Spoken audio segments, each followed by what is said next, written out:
నమస్కారం. ఒక బాలుడు ఎల్కేజీ చదువుతున్నాడు. అతని పేరు అథర్వ మిని. ఆయన ఆ పిల్లాడు అలహాబాద్ చీఫ్ జస్టిస్కి ఒక లెటర్ రాశాడు. మా స్కూల్ దగ్గర లిక్కర్ షాప్ తెరిచారు, దీనివల్ల మా స్కూల్ డిస్టర్బ్ అవుతోంది, ఇట్లా నానా రభసా చేస్తున్నారు, మేము స్కూల్కి వెళ్ళే ముందు వచ్చే ముందు చాలా డిస్టర్బ్ ఉంది, కాబట్టి ఇక్కడి నుంచి ఈ షాప్ ఎత్తేసేటట్టుగా ఆదేశాలు ఇవ్వాలి అని చీఫ్ జస్టిస్ ఉత్తరప్రదేశ్కి లెటర్ రాస్తే దాన్ని పబ్లిక్ ఇంట్రెస్ట్ లిటిగేషన్ కింద తీసుకుని ఎక్సైజ్ డిపార్ట్మెంట్కి ఆదేశాలు ఇవ్వడం జరిగింది.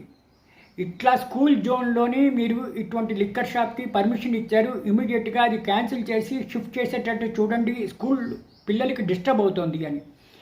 ఈ స్కూల్ స్టూడెంట్ సొంతంగా రాశాడా, పేరెంట్ అడ్వైజ్ ఇచ్చాడా, టీచర్ అడ్వైజ్ ఇచ్చాడా, ఇంకెవరైనా అడ్వైజ్ ఇచ్చారా అప్రస్తుతం.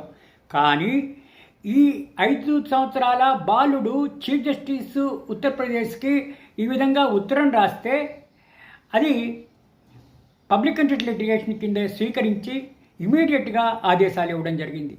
ఇది ఆ పిల్లాడే సొంతంగా రాశాడా, పేరెంట్ రాశాడా అప్రస్తుతం. కానీ రియాక్ట్ అయింది.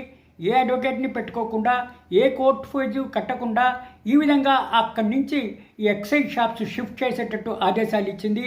ఇట్లా చీఫ్ జస్టిస్తో కూడిన division bench justice Arun Bansal, justice Vikas Budhwar division bench ఈ విధంగా ఆదేశాలు ఇవ్వడం జరిగింది. Thank you.